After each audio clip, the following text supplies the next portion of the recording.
Roads on TV എന്ന ഞങ്ങളുടെ channel subscribe ചെയ്യുക. എല്ലാ കർഷക സുഹൃത്തുക്കൾക്കും നമസ്കാരം. കൃഷിയെ സംബന്ധിച്ചുള്ള വളരെ ശ്രദ്ധിക്കപ്പെടേണ്ട ചില വിഷയങ്ങൾ ശ്രോതാക്കൾക്ക് നൽകുക എന്ന ഉദ്ദേശത്തിലാണ് ഈ കാര്യങ്ങൾ അവതരിപ്പിക്കുന്നത്. 10-60 വർഷം മുൻപ് ലോകമെമ്പാടും പ്രത്യേകിച്ച് ഇന്ത്യയിൽ ഹരിത വിപ്ലവം എന്ന പേരിൽ തുടങ്ങിയ കാർഷിക വിപ്ലവം മാറ്റം ഇന്ന് എത്തി നിൽക്കുന്നത് ഒരു പ്രത്യേക പ്രതിസന്ധിയിലാണ്. അതിൻ്റെ പ്രതിസന്ധിയിൽ ഏറ്റവും ശ്രദ്ധിക്കപ്പെടേണ്ടത് മുടക്ക് കൂടുന്നു, വിളയും ലാഭവും കുറയുന്നു. ഇത് കൃഷിക്കാരെ ആത്മഹത്യയിലേക്ക് നയിച്ചു എന്നുള്ളതിന് നമുക്ക് തന്നെ ധാരാളം ഉദാഹരണമുണ്ട്. 2000-ന്റെ തുടക്കത്തിൽ ഇന്ത്യയിൽ ഏകദേശം 3 ലക്ഷത്തിലധികം കർഷകർ ആത്മഹത്യ ചെയ്തിട്ടുണ്ട്. പ്രത്യേകിച്ചും ആന്ധ്ര സ്റ്റേറ്റിലാണ് ഏറ്റവും കൂടുതൽ കർഷക ആത്മഹത്യ ഉണ്ടായത്. ഇതിൻ്റെ കാരണം പറഞ്ഞു കഴിഞ്ഞു. അപ്പോൾ ഇത് മാറി ചിന്തിക്കുന്നതിന് ശാസ്ത്രജ്ഞന്മാരെയും കാർഷിക വിദഗ്ധരെയും പൊതുജനാരോഗ്യ പ്രവർത്തകരെയും ഒക്കെ വളരെയധികം ചിന്തിപ്പിച്ചു. അതിൻ്റെ ഫലമായി ഒട്ടേറെ ബദൽ സംവിധാനങ്ങളെ പറ്റിയുള്ള ധാരാളം വാർത്തകളും വന്നുകൊണ്ടിരുന്നു. എന്നാൽ ശാശ്വതമായ ഒരു പരിഹാരം ആരും നൽകിയില്ല. ഇത് ഏതെങ്കിലും തരത്തിൽ കർഷകനെ രക്ഷപ്പെടുത്തുക എന്നുള്ളതിനുപരിയായി മനുഷ്യരുടെ ഇടയിൽ വ്യാപകമായിക്കൊണ്ടിരിക്കുന്ന രോഗവും രോഗാതുരതയും ഉണ്ടാക്കിയ ആരോഗ്യ പ്രശ്നങ്ങൾ ഇതൊക്കെ തന്നെയായിരുന്നു മുഖ്യ കാരണം. അപ്പം ഭക്ഷണം ശുദ്ധമാകേണ്ടത് ജനതയുടെ മാത്രമല്ല, മനുഷ്യന്റെ മാത്രമല്ല, സമസ്ത ജീവജാലങ്ങളുടെയും ഒരു ആവശ്യമാണ്. ഇതിൽ രാസവളങ്ങളും കീടനാശിനികളും കളനാശിനികളും ഉപയോഗിച്ചപ്പോഴാണ് ഈ ദുരന്തങ്ങളെല്ലാം ആരംഭിച്ചത്. ഇതെല്ലാവർക്കും വ്യക്തമായിട്ട് അറിയാവുന്ന കാര്യങ്ങളാണ്.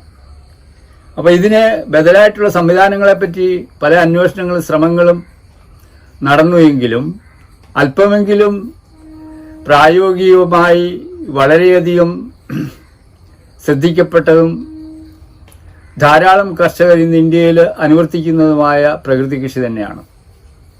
അതിൻ്റെ ഉപജ്ഞാതാവ് മഹാരാഷ്ട്ര സംസ്ഥാനത്ത് അമരാവതി ജില്ലക്കാരനായ പത്മശ്രീ സുഭാഷ് പലേക്കർ തന്നെയാണ്. അദ്ദേഹം മണ്ണിൻ്റെ ഫലഭൂയിഷ്ഠത എന്ന് പറയുന്നത് അതിലുള്ള ജീവന്റെ അംശമാണ് എന്ന് തെളിയിച്ചു. അദ്ദേഹത്തിൻ്റെ കൃഷി ആകത്തുക അദ്ദേഹം പറയുന്നത് കാട്ടിലെ മണ്ണിന് കാട്ടിലാരും വളമിടുന്നില്ല, കാട്ടിലാരും വിഷമടിക്കുന്നില്ല, കാട്ടിലാരും ഹോർമോൺ ഉപയോഗിക്കുന്നില്ല, അവിടെ ധാരാളം ഉണ്ടാകുന്നു. അപ്പോൾ കാട്ടിലെ മണ്ണിൻ്റെ ഈ ഉൽപാദനക്ഷമത എന്ന് പറയുന്നത് ആ മണ്ണിലുള്ള ജീവ അവസ്ഥയാണ് എന്ന് അദ്ദേഹം തറപ്പിച്ച് പറഞ്ഞു, തെളിയിച്ചു. ഇപ്പം അതിൻ്റെ ഏറ്റവും ഒരു വലിയ സാധൂകരണം നടന്നിരിക്കുന്നത് വേൾഡ് ഹെൽത്ത് ഓർഗനൈസേഷൻ ഈ അടുത്ത കാലത്തായിട്ട് പരസ്യമായിട്ട് അവർ സമ്മതിക്കുകയും പ്രസ്താവിക്കുകയും ചെയ്യുന്നുണ്ട്.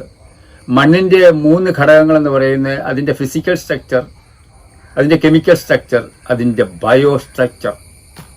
അതാണ് ഇനിയും വർദ്ധിപ്പിക്കേണ്ടതെന്നും അതിനാണ് ഊന്നൽ കൊടുക്കേണ്ടതെന്നുമുള്ള ഒരു തീരുമാനത്തിലേക്കും നിഗമനത്തിലേക്കും വേൾഡ് ഹെൽത്ത് ഓർഗനൈസേഷൻ എത്തിയിരിക്കുന്നു. എന്നിട്ട് അവർ തന്നെ പറയുന്നു, കഴിഞ്ഞ 20 വർഷമേ ആയിട്ടുള്ളൂ ഞങ്ങൾ തിരിച്ചറിവ് ഞങ്ങൾക്ക് ഉണ്ടായിട്ട് 20 വർഷമേ ആയുള്ളൂ എന്ന് പറയുന്നു. എന്നാൽ അതിനും 20 വർഷം മുമ്പ് തന്നെ പലേക്കർ ഇന്ത്യയെമ്പാടും സഞ്ചരിച്ച് മണ്ണിലെ ജീവാണുക്കളെ പെരുപ്പിച്ചാൽ മാത്രം മതി, വേറെ വളം വേണ്ട, വിഷം വേണ്ട, ഒന്നും വേണ്ട എന്ന് അദ്ദേഹം തെളിയിച്ചു. അദ്ദേഹത്തിൻ്റെ ക്ലാസുകളുടെ അടിസ്ഥാനത്തിൽ കൃഷി ചെയ്ത കർഷകരെല്ലാം അതിന് ഉദാഹരണങ്ങളാണ്. ധാരാളം പേരിന്നുണ്ട്. അപ്പോൾ അതിന് അദ്ദേഹം പറയുന്ന ആകെ വേണ്ട ഒരു ആയുധം എന്ന് പറയുന്നത്, പ്രകൃതി കൃഷിയിൽ ആകെ വേണ്ട ഒരു ആയുധം എന്ന് പറയുന്ന ഒരു പശു, നാടൻ പശു മാത്രമാണ് എന്ന്. ഇതിനെപ്പറ്റിയൊക്കെ സവിസ്തരം നമ്മൾ പല കാര്യങ്ങളിലും പറഞ്ഞിട്ടുള്ളതാണ്. ഇവിടെ പ്രസക്തമാകുന്നത് വേൾഡ് ഹെൽത്ത് ഓർഗനൈസേഷൻ പോലും 20 വർഷമേ ആയിട്ടുള്ളൂ മണ്ണിൻ്റെ ബയോ സ്ട്രക്ചറാണ് വർദ്ധിപ്പിക്കേണ്ടതെന്നുള്ള തീരുമാനത്തിലെത്തിയതിനും 20 വർഷം മുമ്പ് തന്നെ അദ്ദേഹം ഇത് പറഞ്ഞു തുടങ്ങി.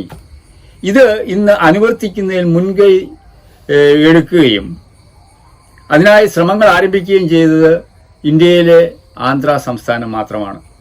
അവിടെ ഒരു വലിയ കാർഷിക വിപ്ലവം നടന്നുകൊണ്ടിരിക്കുകയാണ്. അതിന് ചുക്കാൻ പിടിക്കുന്നത് ആന്ധ്ര സംസ്ഥാനത്തിലെ ചീഫ് സെക്രട്ടറി ആയിരുന്ന retired chief secretary Shri T Vijayakumar IAS അവറുകളാണ്. അദ്ദേഹം സംസ്ഥാന സർക്കാർ, ആന്ധ്ര സംസ്ഥാന സർക്കാർ റൈത്തു സാധികാര സംസ്ഥ എന്നൊരു ബോർഡ്, അതിൻ്റെ ഇംഗ്ലീഷ് പറയുകയാണെന്നുണ്ടെങ്കിൽ നാച്ചുറൽ ഫാമിംഗ് ബോർഡ് എന്ന് തന്നെയാണ്, രൂപീകരിക്കുകയും അതിൻ്റെ സ്പെഷ്യൽ സെക്രട്ടറിയായി ശ്രീ ടി വിജയകുമാറിനെ നിയമിക്കുകയും ചെയ്തു. അതിൻ്റെ പിന്നിലേക്ക് ചില സംഭവങ്ങളുണ്ട്, അതിവിടെ വിവരിക്കുന്നില്ല. അദ്ദേഹത്തിൻ്റെതായിട്ടുള്ള പങ്കുണ്ട് ഇതിനകത്ത്. അപ്പോൾ ആന്ധ്ര സംസ്ഥാനത്തിൻ്റെ ലക്ഷ്യമെന്ന് പറയുന്നത് 2025 ആവുമ്പോഴേക്കും 85 ലക്ഷം ഹെക്ടർ വരുന്ന ആന്ധ്രയിലെ കൃഷിയിടം മുഴുവനും പ്രകൃതി കൃഷിയിടമാക്കി മാറ്റുക എന്നുള്ള ലക്ഷ്യത്തോടു കൂടി അവർ പ്രവർത്തിക്കുന്നു. അതിനുള്ള ശ്രമങ്ങൾ ആരംഭിച്ചു കഴിഞ്ഞു. ഇത് മറ്റുള്ള സ്ഥലങ്ങളിലൊന്നും ആരും പറഞ്ഞു കേൾക്കുന്നു പോലുമില്ല. പക്ഷേ ഇതിനെപ്പറ്റി വ്യക്തമായിട്ട് നമുക്കറിയാം. ഇപ്പം അങ്ങനെ ഉൽപ്പാദിപ്പിക്കുന്ന വസ്തുക്കളുടെ മാർക്കറ്റിങ്ങിന് പ്രത്യേക സംവിധാനം അവരുണ്ടാക്കിയിട്ടുണ്ട്. ഫുഡ് ബാസ്ക്കറ്റ് എന്ന് പറഞ്ഞൊരു പ്രോജക്റ്റിൽ കൂടെ ആന്ധ്രയിൽ നിന്ന് ഉണ്ടാക്കുന്ന വിഷരഹിതമായ ഭക്ഷണം എന്തുമായിക്കൊള്ളട്ടെ എവിടെയും ആവശ്യക്കാർക്ക് എത്തിച്ചു കൊടുക്കുന്നവരെ മാർക്കറ്റിംഗ് വരെ അവർ ചെയ്തുകൊണ്ടിരിക്കുന്നു. ഇപ്പം ഇങ്ങനെയുള്ള വിവരങ്ങളെപ്പറ്റി നമ്മളുടെ കേരളത്തിലെ കർഷകരോടും കേരളത്തിലെ പൊതുസമൂഹത്തോടും സംവദിക്കുന്നതിന് വിജയകുമാർ IAS തയ്യാറായിട്ടുണ്ട്. ജൂലൈ 6-ാം തീയതി ശനിയാഴ്ച വൈകുന്നേരം 4 മണി മുതൽ 6 മണി വരെ അദ്ദേഹം ആന്ധ്രയിൽ നടക്കുന്ന ഈ പുത്തൻ ഹരിത വിപ്ലവത്തിന്റെ സകല വശങ്ങളും വിശദീകരിക്കുന്നതും തുടർന്ന് നമ്മളുടെ സംശയങ്ങൾക്ക് മറുപടി പറയുന്നതുമാണ്. ഈ സൂം മീറ്റിംഗിലേക്ക് കയറുന്നതിനാവശ്യമായിട്ടുള്ള ലിങ്ക് ഈ ചാനലിൻ്റെ ഡിസ്ക്രിപ്ഷൻ ബോക്സിൽ ഇട്ടിട്ടുണ്ട്, അത് നിങ്ങൾക്ക് കാണാം. അതുപോലെ തന്നെ നിങ്ങൾക്ക് താല്പര്യമുള്ള നിങ്ങളുടെ കർഷക സുഹൃത്തുക്കളെ ഇവരെ അറിയിക്കുകയും ഞാൻ വാട്സപ്പിലൊക്കെ അയച്ചു തരുന്നതായിട്ടുള്ള ഈ പരസ്യം അതിൻ്റെ ലിങ്കോടുകൂടി നിങ്ങളുടെയും കർഷക സുഹൃത്തുക്കൾക്ക് അയച്ചു കൊടുത്ത് ഈ ഒരു അവസരം ശരിക്ക് വിനിയോഗിക്കണമെന്നുള്ള ഒരു അഭ്യർത്ഥന. അതുകൊണ്ട് നിങ്ങൾ ഈ സൂം മീറ്റിങ്ങിലേക്ക് കയറുന്നതിനുള്ള ലിങ്കും ഇതിനോടൊപ്പം കൊടുക്കുന്നുണ്ട്. മാത്രമല്ല ഈ സൂം മീറ്റിങ്ങിനെ പറ്റി ഇതിൻ്റെ മറ്റ് കാര്യങ്ങൾ അറിയണമെന്നുണ്ടെങ്കിൽ എൻ്റെ വാട്സപ്പ് നമ്പറും ഇതോടൊപ്പം കൊടുത്തിട്ടുണ്ട്. നിങ്ങൾ ചെയ്യേണ്ട ഒരു കാര്യം ആദ്യമേ ഈ ചാനൽ സബ്സ്ക്രൈബ് ചെയ്യുകയും അതുവഴി കൂടുതൽ കർഷകരിലേക്കും പൊതുസമൂഹങ്ങളിലേക്കും ഈ ഒരു വാർത്ത എത്തിക്കുന്നതിനായിട്ട് നിങ്ങളുടെ പങ്കുകൂടി നിങ്ങൾ വഹിക്കണമെന്നുള്ള അഭ്യർത്ഥന നടത്തുകയാണ്.